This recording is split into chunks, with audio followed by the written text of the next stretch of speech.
웃음이 나는 까닭은 부끄러워서일까요? 민망해서일까요?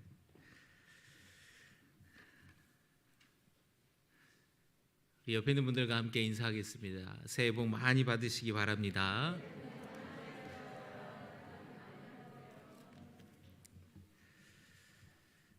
오늘 또 우리 베들기도의 헌신 예배로 오신 여러분을 축복하고 환영합니다.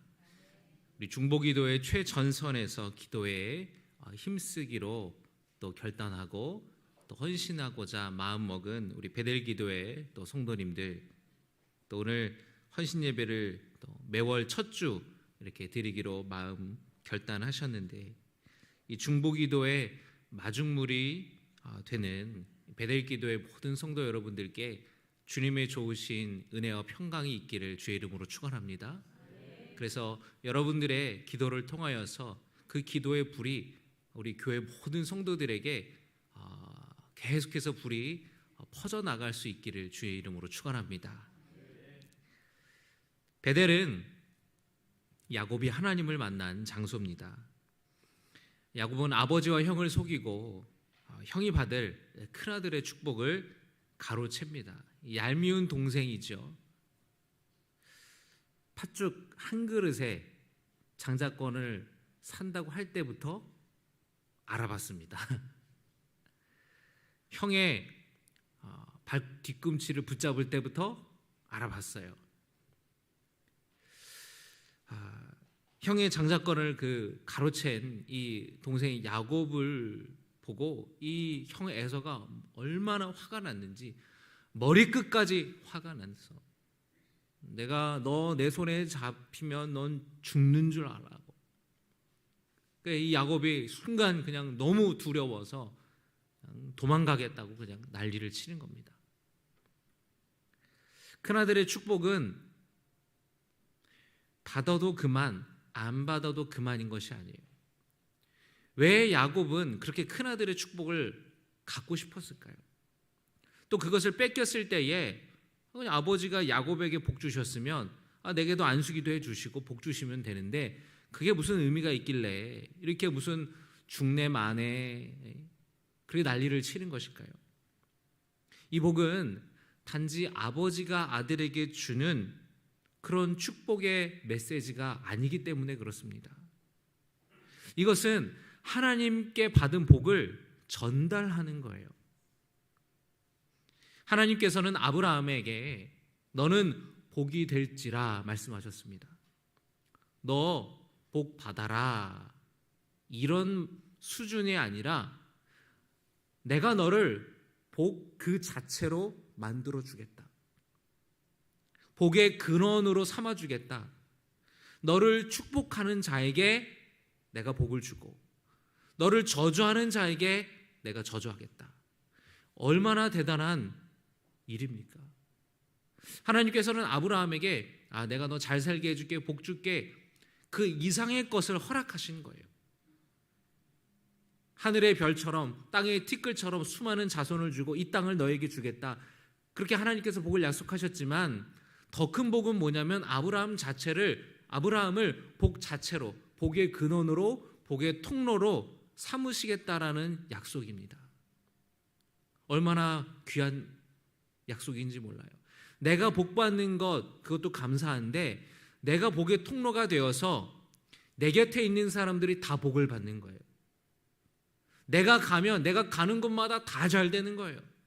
여러분, 그런 복이 어디 있습니까? 나로 인하여서 내 자식이 복받고, 나로 인하여서 내 회사가 잘 되고, 나로 인하여서 우리 가문이 대대로 잘 된다면 엄청난, 여러분, 놀라운 복 아닙니까? 하나님께서는 아브라함에게 이런 복을 약속하신 거예요. 그리고 이삭은 그 복을 아버지 아브라함으로부터 이삭이 이어받았고, 그 하나님의 약속은 아브라함과 맺으셨지만 그 아들 이삭과도 그 약속이 이어져 내려가는 거예요. 여러분, 어떤 땅을 이제 부모로부터 상속을 받지 않습니까? 그러면 그 땅이 대대로 자손들에게 마치 소유권이 이어져 내려가는 것처럼 하나님께서 맺으신 그 약속이 아브라함에서 그치는 것이 아니라 그 다음 세대로 이어져 나간다라는 거예요. 그래서 아브라함이 복 근원이 되었던 것처럼 이삭도 그렇게 되어서 이삭 주변이 다 복을 받고 또 이 복이 대대로 이어져 나간다고 하니 장자의 복을 받는 것이 얼마나 중요한 일이냐는 말이에요. 하나님의 복과 하나님의 약속을 물려받는다는 그런 중요한 의미가 여기에 있는 것입니다. 그리고 이삭은 아들 에서에게 그 복을 주고자 했어요. 그런데 사실 엄밀히 말하면 에서가 자격이 있을까요, 없을까요? 자격이 없어요. 왜냐하면 큰아들이 받는 복을 팥죽 한 그릇에 팔아버렸잖아요. 아무리 배가 고프고 허기지더라도 그 동생이 형 이거 먹으면 그 장자권 나한테 팔아. 그랬을 때에 그 장자권이 얼마나 중요한 것임을 에서가 알았다면 말이라도 그렇게 함부로 하지 않았을 거예요. 아 몰라. 가져. 팥죽이나 빨리 줘. 그 얘기는 에서가 이 장자권을 하찮게 여겼다라는 거예요. 자격이 있습니까? 없습니까? 자격이 없죠. 그리고 자기 멋대로 이방 여인을 아내로 삼아버려요. 그러니까 부모가 통제가 안 되는 거예요. 어쨌거나 이 에서는 쌍둥이 동생 야곱이 자기가 받을 하나님의 복과 약속을 빼앗은 것에 단단히 화가 났습니다. 이 야곱이 형에게 맞아 죽을까 봐 도망가는 거예요. 아버지 이삭과 어머니 리브가가 야곱을 부릅니다. 그리고 축복을 해주죠. 그리고 삼촌 집으로 가라. 그리고 삼촌의 딸과 너는 결혼을 해라. 이방 여인들, 이 가나안 족속 여인과 결혼하지 말고 내 친족 가운데서 아내로 삼아라. 그래서 부모님이 축복을 해주고 이제 야곱이 떠나갑니다. 그런데 여전히 야곱의 마음에는 두려움이 있죠. 막막하죠. 그 길 가는 것 자체도 두렵지만 그곳에서 나는 이제는 아무도 의지할 사람 없이 홀로 그곳에서 살아가야 된다고 생각하니 언제 돌아올지 기약이 없는 겁니다. 형의 마음이 돌아서야 되는데 그게 언제가 될는지 알 수 없는 거예요. 그냥 며칠 있다가 오면 괜찮을지 몇 달 있다가 오면 괜찮을지 야곱은 장담할 수 없는 그 먼 길을 떠났던 것입니다. 그 두려움 속에서 먼 길을 떠날 때에 그 야곱이 하나님을 만난 곳이 바로 베델이라는 거예요. 야곱이 늦은 밤에 그 들판에서 잠을 청하기 위해서 이 베개로 삼을 만한 돌을 두고 잠들었는데 베델이 꿈을 꾸었습니다. 그런데 꿈속에서 땅과 하늘 사이에 놓인 사닥다리, 계단이에요. 계단. 그 계단에 층층이 천사가 오르락내리락 하면서 하나님이 야곱에게 말씀을 하시는 거예요. 13절의 말씀입니다. 우리 같이 한번 읽겠습니다. 창세기 28장 13절입니다. 시작. 또 본즉 여호와께서 그 위에 서서 이르시되 나는 여호와니 너의 조부 아브라함의 하나님이요 이삭의 하나님이라. 내가 누워있는 땅을 내가 너와 내 자손에게 주리니. 아멘. 하나님께서 땅을 주겠다고 약속하셨어요. 자손을 번성케 하겠다고 약속하셨습니다. 땅을 주겠다, 자손을 번성하게 하겠다라는 약속은 야곱의 아버지 이삭이 야곱이 집을 떠날 때에 불러서 축복해 준 그런 내용과 동일해요. 이삭이 아들 야곱에게 하나님께서 내게 복 주셔서 땅을 주시기를 원한다, 자손을 번성하게 되기를 원한다, 그 축복을 해주고 보내주거든요. 그런데 동일한 축복을 하나님이 말씀하시는 거예요. 그러면 여러분, 야곱이 이 꿈을 꿨을 때에 어떤 마음이 들었겠습니까? 정말로 이 일들이 내게 일어나겠구나, 그런 마음의 확신이 있지 않겠습니까? 그런데 정말로 놀라운 것은 야곱이 이 하나님을 만나서 더 감격하게 되는 포인트가 있는데 바로 15절의 말씀이에요. 15절의 말씀 여러분 우리 같이 읽겠습니다. 시작. 내가 너와 함께 있어 내가 어디로 가든지 너를 지키며 너를 이끌어 이 땅으로 돌아오게 할지라. 내가 내게 허락한 것을 다 이루기까지 너를 떠나지 아니하리라 하신지라. 아멘.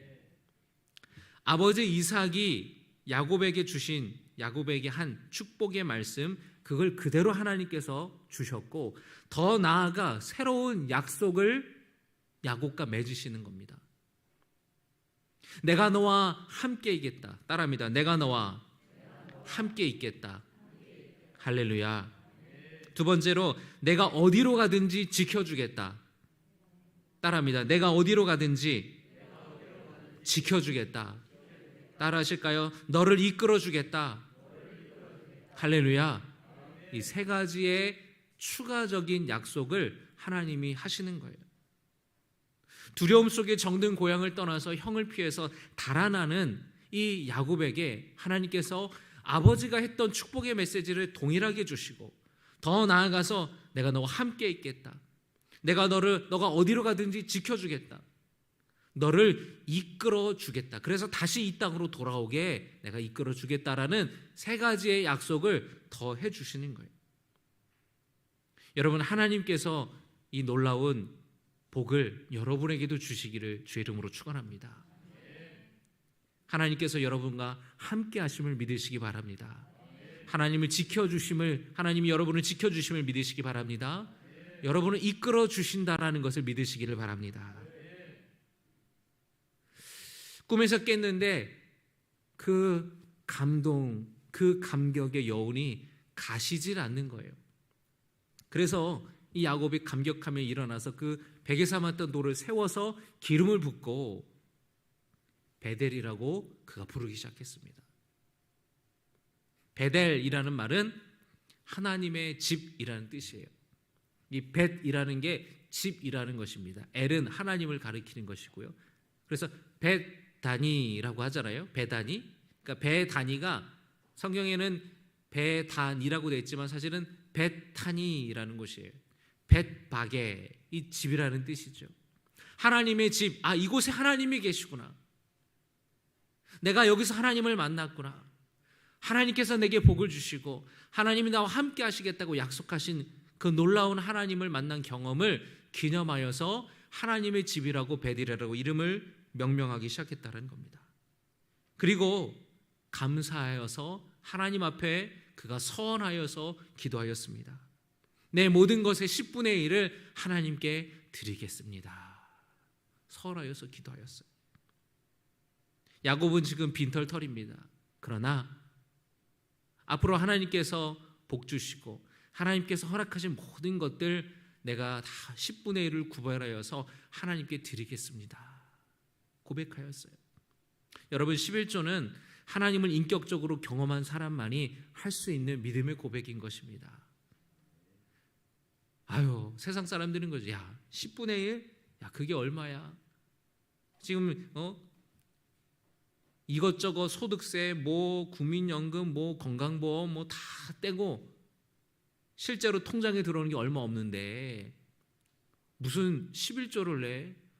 그 돈으로 대출 갚고 그 돈 모아서 주식 투자하고 재테크하지. 세상 사람들은 우리가 하나님 앞에 드리는 거에 대해서 그렇게 비난하고 또 조롱할 수도 있습니다.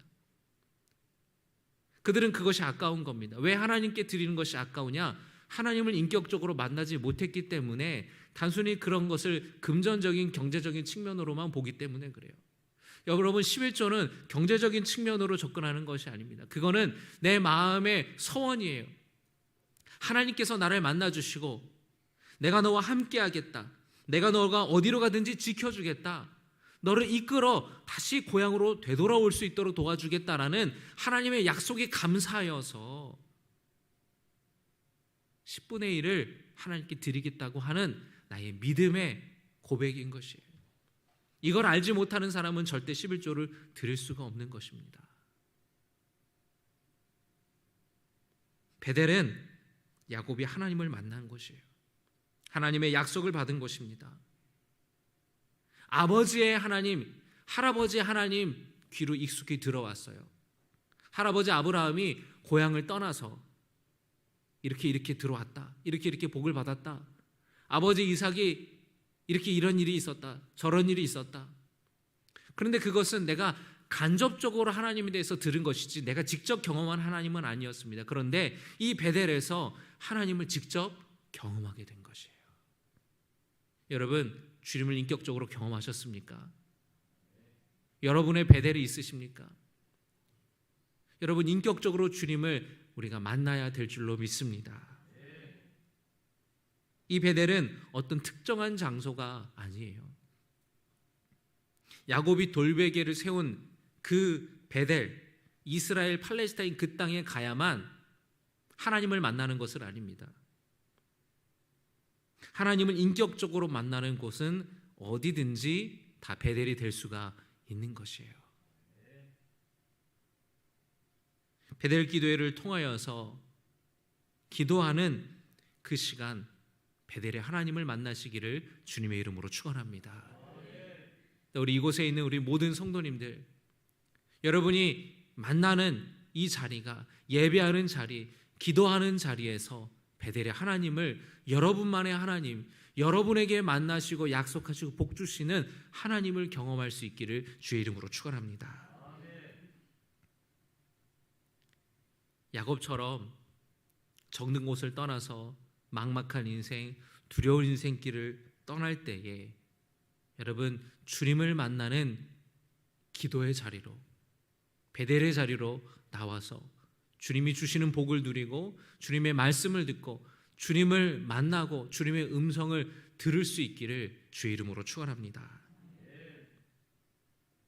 야곱이 이렇게 삼촌 집으로 도망할 때에 베델에서 하나님을 만나지 않았습니까? 두 번째 베델로 갔을 때는 언제였을까요? 야곱이 삼촌 집에서 20년 동안 얹혀 살았습니다. 참 중노동하며 정말 극한 직업으로 참 고생하며 살았어요. 사랑하는 라헬 부인을 얻기 위해서 14년을 종노릇 하듯 고생하며 살았습니다. 집에 가려고 하니까 삼촌이 또 붙잡아요. 6년을 또 더 일했어요. 그 가운데 하나님이 복 주셔서 많은 가축들과 재물들을 소유할 수가 있었습니다. 드디어 20년 만에 고향 땅으로 돌아오게 되는데 여전히 이 야곱의 마음에는 두려움이 있는 겁니다. 왜 그럴까요? 형 에서가 여전히 자기를 죽이고 싶은 그런 마음이 있는지 없는지 확인할 수가 없기 때문에, 내가 찾아갔을 때 형이 너 잘 만났다, 너 내가 20년 동안 너 별렀다, 내가 원수 갚겠다 하고 자신을 죽일 수도 있었기 때문에 야곱은 굉장히 두려워했습니다. 그런 가운데에 야복강에 그가 홀로 남게 됩니다. 야곱이 최선을 다해서 형의 마음을 이렇게 누그러뜨리기 위해서 계속 이 선물을 보내는데 선물을 3번이나 보내요. 아유 뭐 이런 걸 다, 아유 뭐 이런 걸 다, 아유 뭐 이런 걸 다, 막 뇌물을 막 보내는 거죠. 그리고 혹시라도 형이 자기를 칠 때에 도망치기 위해서 자기의 재산을 분할을 이게 나눕니다. 떼를 나눠요. 그러니까 만반의 준비를 해요. 그래도 야곱은 두려워했습니다. 야복강을 처자식들 다 보내고 나서 야복강에 혼자 남아 있죠.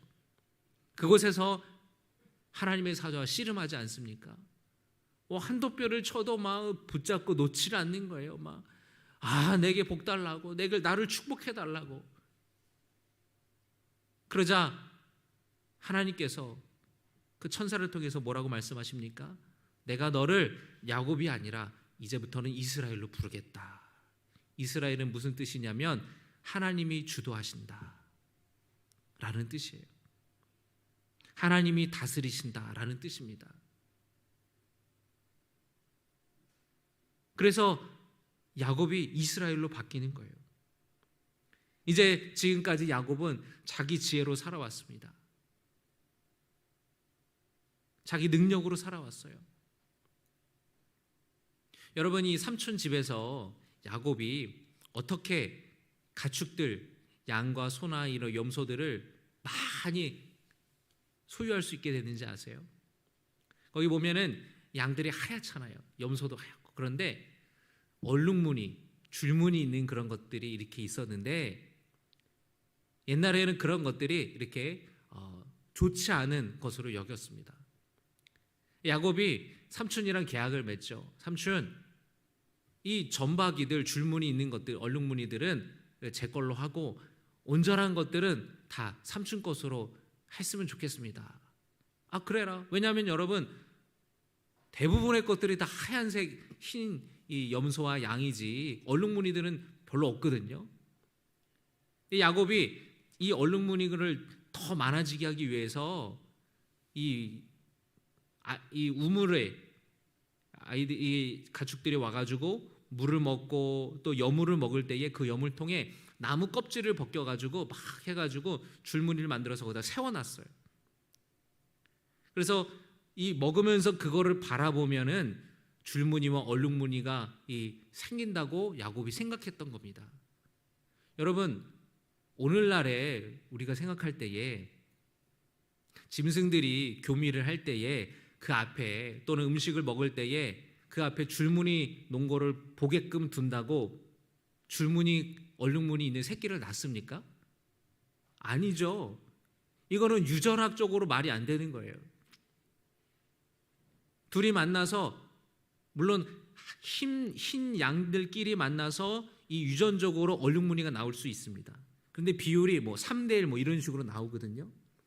그 눈앞에 그걸 갖다 놨다고 해서 얼룩무늬를 또는 줄무늬가 있는 새끼를 낳는 게 아니에요. 근데 야곱은 그러면 되지 않을까 싶어서 자기 지혜로 한 겁니다. 그런데 정말로 그렇게 됐거든요. 하나님께서 그렇게 도와주신 거예요. 그런데 야곱은 착각하죠. 아, 내 지혜로 이렇게 부자가 됐구나. 그러나 형 에서와 만나는 그 시간이, 그 시점이 되자 꼼짝 못하게 그 자리에 멈춰버리게 되는 거예요. 얼어붙는 거예요. 야복강에서 주님을 만나고 이제 용기를 얻어서 형을 만납니다. 그는 이제 형을 섬길 줄 아는 사람이 되었어요. 그래서 형 앞에 절하면서 나의 주여 하면서 형을 주로 나는 종입니다. 자기를 낮춰서 형을 섬기게 되죠. 그러면서 이 형 에서가 야곱에 대한 그런 화를 다 눈녹듯이 놓고 형제가 끌어안으며 눈물을 흘리며 뜨거운 화해를 하게 됩니다. 그런데 여러분과 함께 좀 중요하게 보고 싶은 내용은 뭐냐면 그 다음의 일이에요. 지금 여러분 고향으로 가는 길이죠. 고향으로 가는 길에 마중 나온 형을 만났습니다. 이 형과 헤어졌어요. 그러면 어디로 가야 돼요? 계속 고향으로 가야 되죠. 그런데 야곱이 고향으로 가지 않아요. 어디로 가느냐면 세겜이라는 곳으로 갑니다. 세겜은 성이라고 했으니 당시에는 이 성, 도시 국가, 이런 도시, 성이 발달되어 있는 그런 지역이라고 할 수가 있습니다. 세겜으로 들어가요. 거기에 목초지가 내 가축들을 데리고 먹이고 살아가기에 좋아 보였던 것 같아요. 그런데 여러분, 사람 눈에 보이는 것을 선택할 때에 우리는 실수하게 됩니다. 롯이 어디를 선택했습니까? 소돔과 고모라를 선택했어요. 자기 눈에 보일 때는 거기가 에덴 동산 같았다, 애굽과 같았다. 그러나 거기는 죄악이 가득한 곳이었지 않습니까? 야곱이 세겜을 택했어요. 고향으로 가다가 중간에 멈춘 거예요. 세겜에서 사단이 나네요. 야곱에게 정말 사랑하는 딸이 있었습니다. 디나라는 딸이었는데 이 디나가 맨날 광야 생활하고 막 그러다가 이 세겜이라는 성, 도시에 왔으니 눈이 돌아가는 거예요. 그래가지고 놀러 갔다가 큰 사고를 당합니다. 세겜이라는 그 족속의 족장에게 눈에 띄어요. 그래서 그가 성폭행을 당해요. 그런데 이 세겜이 그 성폭행에 놓고 그리고 나서 야곱에게 그 아버지가 찾아와서 당신의 딸 디나를 내 아들에게 주라고, 결혼시키자고 그런 이야기를 하는 겁니다. 아니, 서로 소개를 하고 결혼을 하고 사랑을 하고 결혼을 하고 축하하면서 이 결혼을 하게 되는 것인데, 이 세겜이 자기의 정욕을 이기지 못하고 그 사랑하는 딸 디나를 성폭행해놓고 뒤늦게 와서 그 딸을 아내로, 자기 며느리로 달라는 거예요. 겉으로는 호의를 베푸는 척하면서 자기 땅에 정착해서 살라고 하지만 사실은 이 자기네 부족 수하에 두기 위해서 이런 제안을 했습니다. 근데 여러분, 누이가 이런 일을 당하니까 야곱의 아들들이 가만히 있겠습니까? 절대 디나를 시집 못 보낸다. 저 이방 민족에게 이런 수치를 당하고 겁탈을 당하고 여동생이 그런 성폭행을 당했는데 여러분, 오빠들이 가만히 있겠습니까? 난리가 난 거예요. 그러면서 이 야곱의 아들들이 아버지에게 말도 안 하고 자기들끼리 복수를 꾸며요. 가서 뭐라 그러냐면은, 우리는 당신네들처럼 할례받지 않은 자들에게 우리 누이를 시집 보낼 수가 없습니다. 우리처럼 할례를 행한다면 시집을 보내겠습니다. 허락하겠습니다. 성 안에 있는 모든 남자들이 할례를 하십시오. 이 제안을 받아들여요. 그래서 세겜성의 모든 남자들이, 성인들이 할례를 합니다. 남성 성기의 포피를 베어내는 거예요. 여러분, 얼마나 통증이 심하겠습니까? 3일째 가장 극심한 통증이 있을 때에 야곱의 두 아들이 시므온과 레위가 몰래 성에 잠입해 들어가서 막 떼굴떼굴 구르면서 막 아파하는 그 세겜성의 남자들을 싹 다 죽여버려요. 그리고 다른 아들들이 세겜성에 들어가서 가축들을 약탈하고 여자와 아내들을 다 포로로, 종으로 끌고 옵니다. 완전히 피비린내 나는 부족 간에 굉장한 싸움이 벌어지는 거예요. 이건 싸움이 아니라 살육이 났어요. 야곱이 이 이야기를 듣고 완전히 그냥 몸져 눕습니다. 왜냐하면 다른 가나안 족속들이 보복해 올까 봐 야곱은 두려웠던 거예요. 그때에 자식들이 사고치고 이런 사랑하는 딸이 성폭행을 당하고 그런 상처와 수치와 정말 가정의 이런 풍파를 만났을 때에 하나님께서 야곱에게 뭐라고 말씀하시냐면, 베델로 올라가라. 따라합니다. 베델로 올라가라. 처음 하나님을 만났던 베델로 올라가라 말씀하시는 거예요. 그래서 야곱이 자기 집안 사람들에게 명령하여서 가지고 있는 우상들을 다 버리게 했습니다. 기억나시나요, 여러분? 야곱이 삼촌 집에서 나올 때에 아내 라헬이 드라빔을 훔쳐왔어요. 이 드라빔이라는 것은 나무나 은으로 만든 집안에 두고 있는 우상, 수호신과 같은 거였습니다. 그리고 이거는 이 상속을 받을 수 있는 권리가 있는 것을 증명하는 거였기 때문에 삼촌 라반이 누가 훔쳐갔냐고 막 쫓아왔잖아요. 근데 라헬이 그거를 자기가 깔고 앉아 있고, 나는 생리하고 있기 때문에 지금 아버지에게 인사하기 위해 내려갈 수가 없으니 그냥 여기 짐승에 타고 있겠다고 그렇게 숨겨왔어요. 그러니까 이 삼촌 라반에서 20년 동안 살았지 않습니까? 가족들이, 종들이. 그러니까 하나님을 모르는 사람들이었던 거예요.